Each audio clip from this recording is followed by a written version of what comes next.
no hyperbole to say that we're living in turbulent times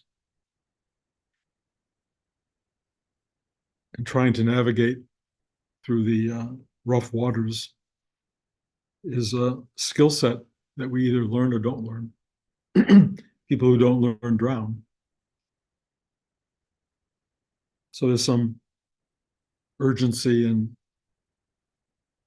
figuring out how to guide yourself or how to allow yourself to be guided through the world that's unfolding around us and inside us.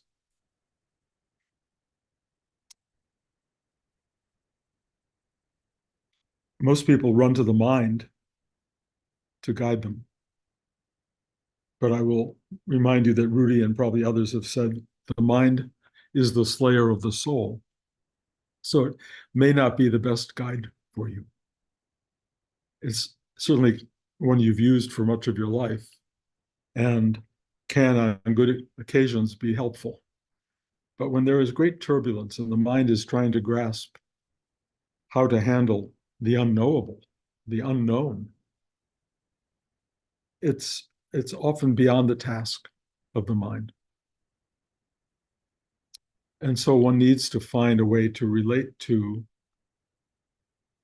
a deeper knowing, a deeper guidance, a system that can carry you, if not forward to where you're going, but into where you already are, into this place of repose, of quietude, of observation, of awareness.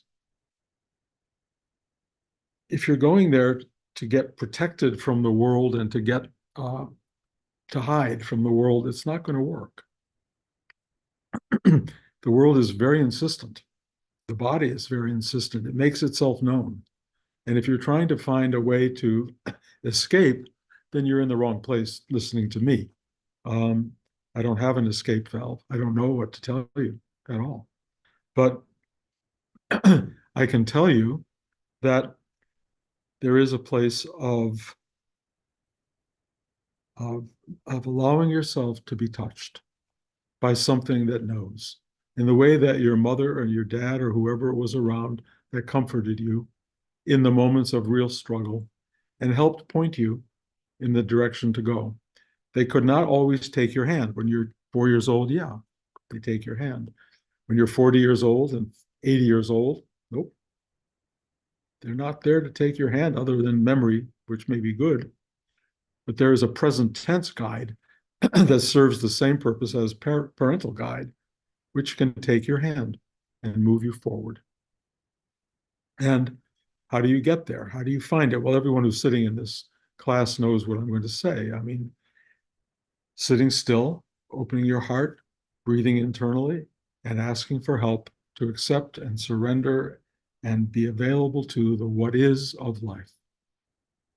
That's fine and dandy when you're having a nice spring day and you're going on a picnic and, you know, all the cheese hasn't melted and everything you needed in place for your sandwiches is there in front of you and life is easy. Bring the storms, the outside storms that gather in many cases, and your plans change. You know, it's not easy. It's much harder, and you never know when they'll come. I mean, last week's talk, I was about this far into the talk, and a storm totally unannounced out of nowhere blew all the electricity out of my home and the whole area. Trees came down, thunder, lightning, out of nowhere, out of nowhere. And it was pretty shocking. But it's also indicative of a kind of space we're living in, the unpredictability of time and space. Now, it's never been otherwise. In the history of the world, it's never been otherwise. But this is our moment to experience the unexpected, that which comes out of the unknowing, the unpredictable, the reality that exists way beyond our day-to-day sense of what comfort and reality is supposed to be. You know, it's one thing to have the predictability of a rainstorm. You go in your house and you sit down, you turn on the lights, you relax, you wait for the storm to pass. But what happens when you go in your house and the electricity goes out and the storm blows out several windows? Maybe the roof crashes, maybe the whole house comes down. Then what? That's a different story. That's a very different story. And how you relate to that is not the part of you that goes, oh, get in the house before the rain pours down, or grab an umbrella, or whatever those things are that protect you from day to day experience. When your house blows down, or your electricity goes out, or whatever it is that's of a bigger magnitude, what guides you through that? Well, first of all, it's not a time to meditate. You don't sit down and go, oh, please help me to surrender and know what to do. When a house is blowing down, you have to be much more proactive. Something in you much deeper has to move you through whatever it is it's going to move you through. And it may be partly your mind, but if you go really deep, it's something much more profound. It's intuitive. It knows what to do. As best as it can, it knows what to do.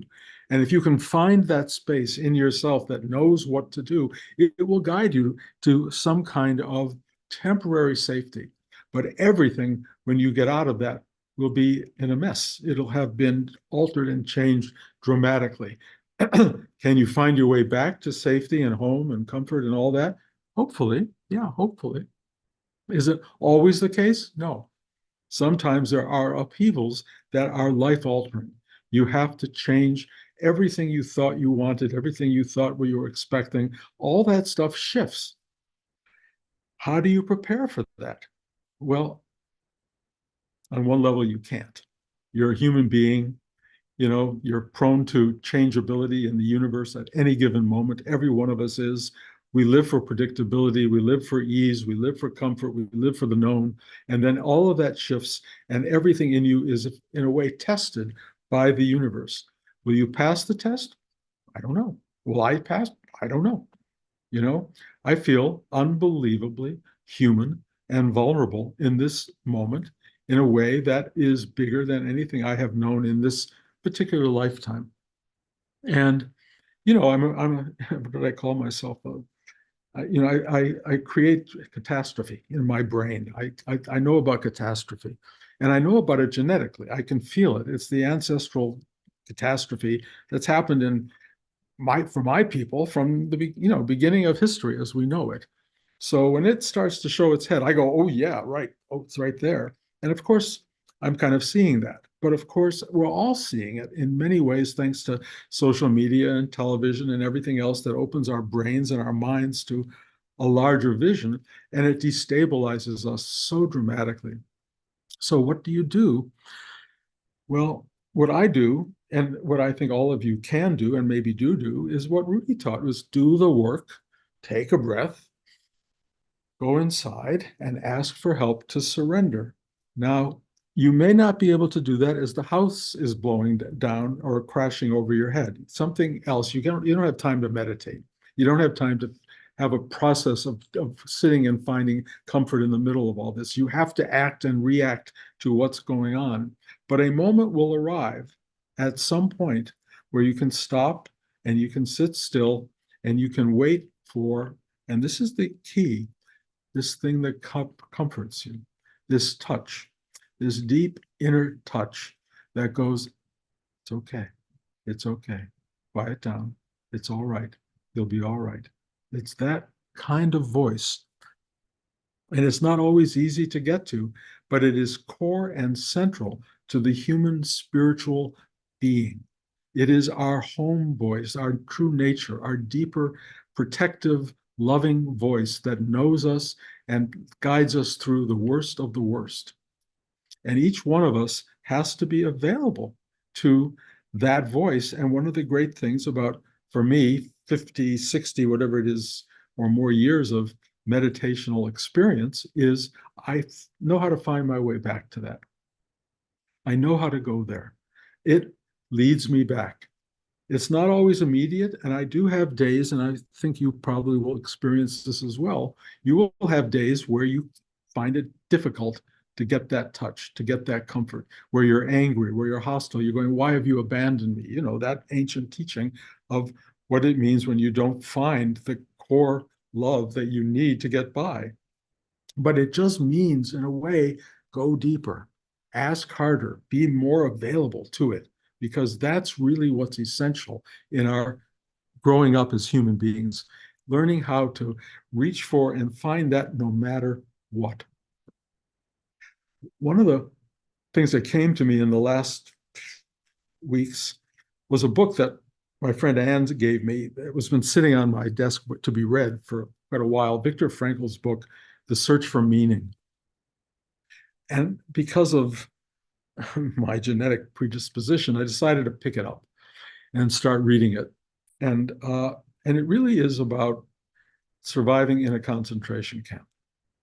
And it's about a man who lived in Austria, Viktor Frankl, and war had already broken out, and the Nazis had taken over Germany and much of Europe, and it was a horrendous time. But he's living in Vienna thinking, he's okay.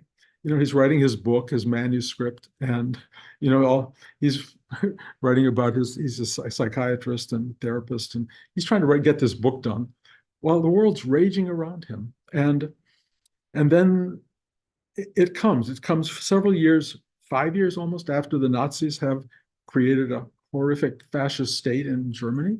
It goes to his country and takes over, and he is separated from his wife, from his children. He's got nothing. He's divided from everybody he knows. He's got his manuscript with him of the book he's writing, and he carries it onto the trains that are taking him to the concentration camp.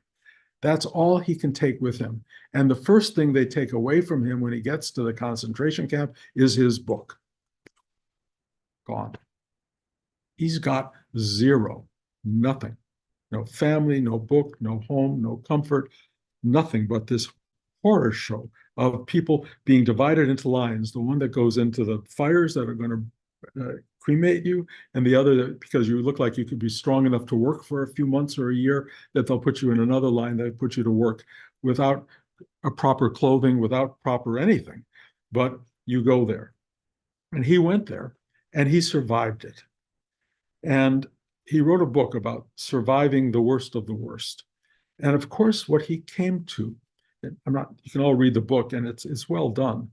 But what he came to is that what meant anything to him in the middle of the horror show that was unfolding was moments of kindness between prisoners, and sometimes even between prisoners and guards, although mostly not, but between prisoners, moments of giving, someone sharing their last bit of bread with somebody who was probably going to die.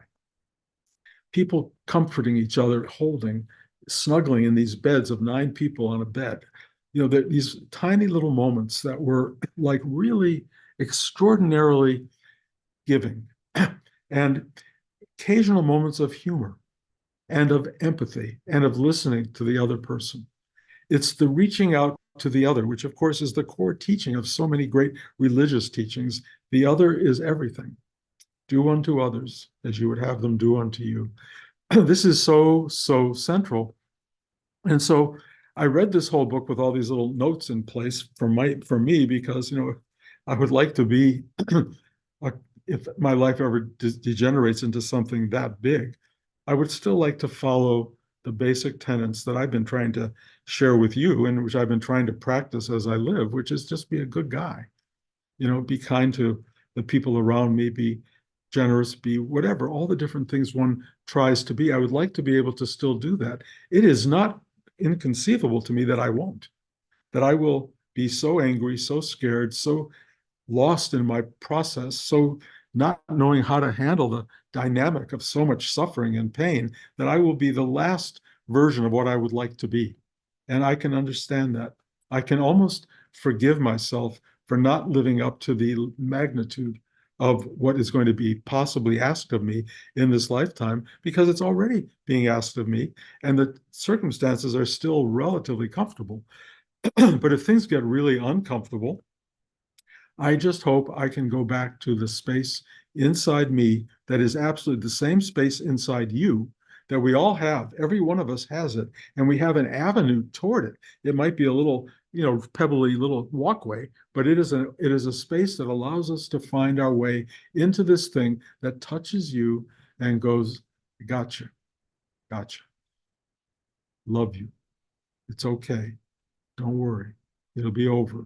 And it will be over, because one of the absolute truths of the impermanent state of a human being is it will be over.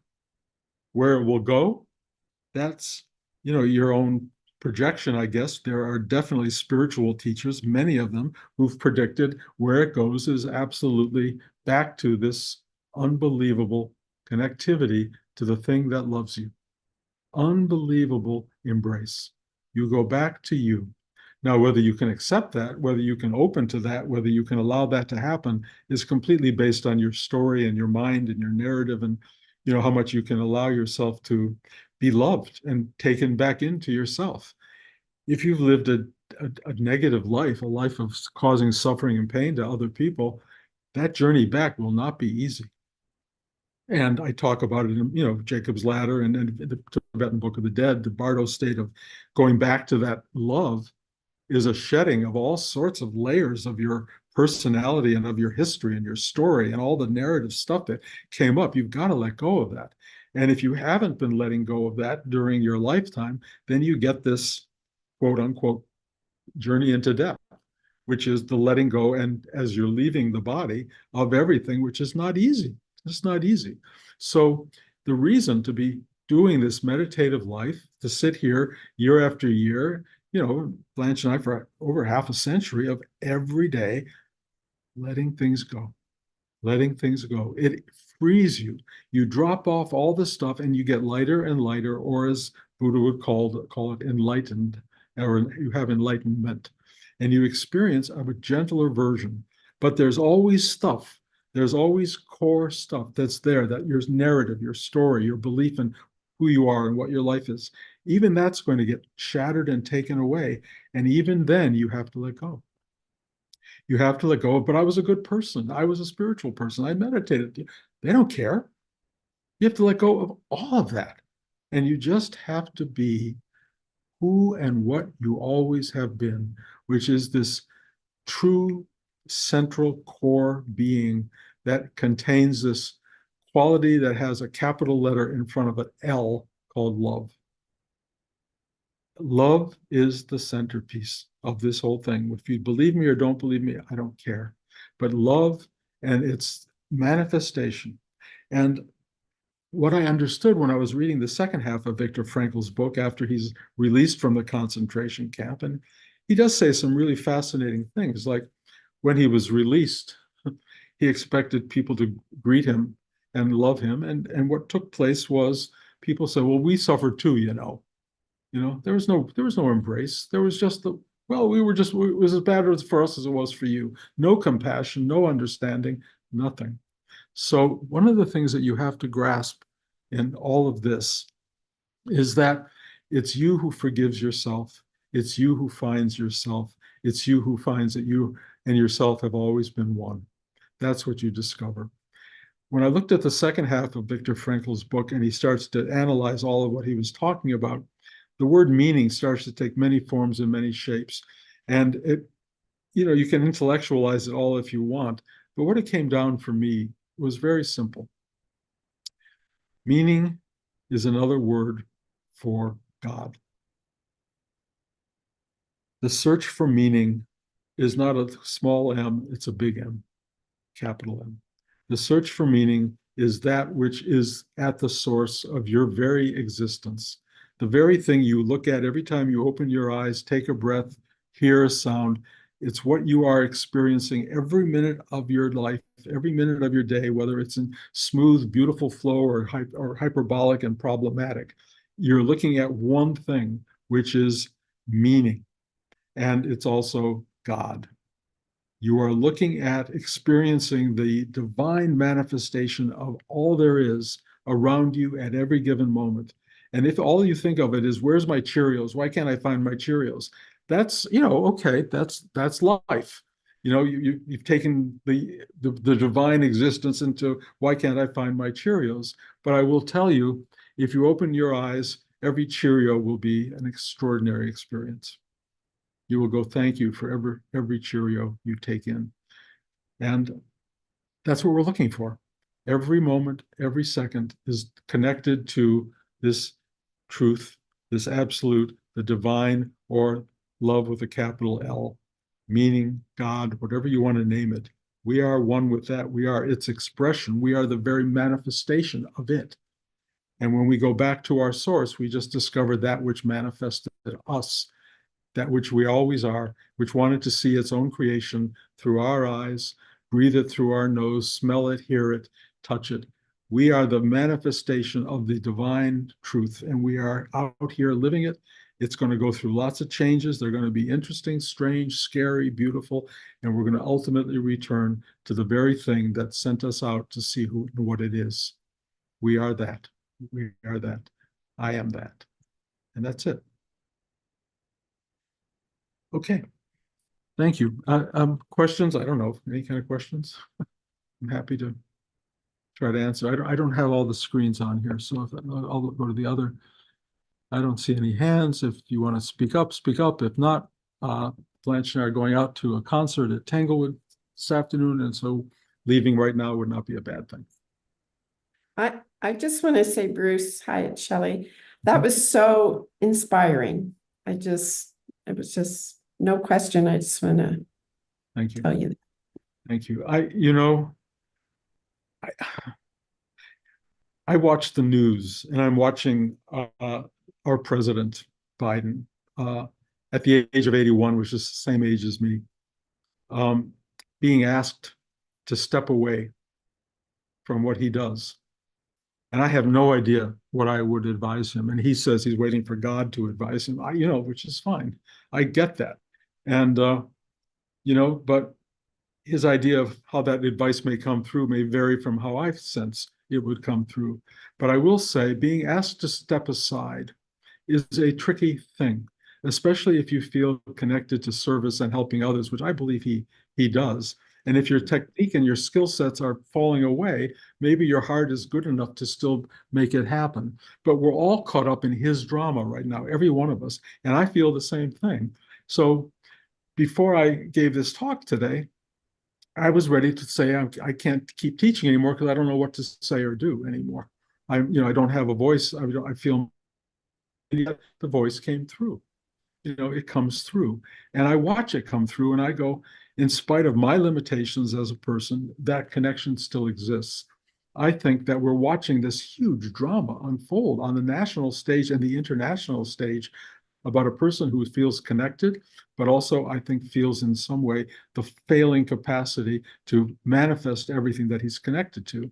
I completely get it. I'm empathetic on every side, but I also know that there comes a time where we all have to learn when do we step down. I don't have an answer to that. And so I decided when you guys stop coming, then I will go step down. And I think he's probably thinking the same thing. But for him, it's a vote and the whole world is going to be impacted by that. For me, it's just a blank screen, But I really understand the dynamic and the drama of what's happening here. And I also feel that when you feel used by the universe and it comes through and it speaks its speech and it makes itself available, all you can do is bow down to that and keep yourself in front of the camera and go, okay, this is what I'll do. I'm not trying to tell Biden what to do or me what to do. I'm just trying to say that I am awed by the fact that a voice can still speak through this decaying body and mind, and that even as we get old and fall away, the pure nature of our being can still come through. That's really beautiful. And I thank you for saying thank you to that. I appreciate it. Okay. Love you guys. Have a wonderful day. We're going to go hear a concert at Tanglewood, which is not something we do very regularly. We don't go out a lot. So I'm going to go make sandwiches and then we're getting in the car. I hope you have a wonderful Sunday. Enjoy yourselves. I love you all.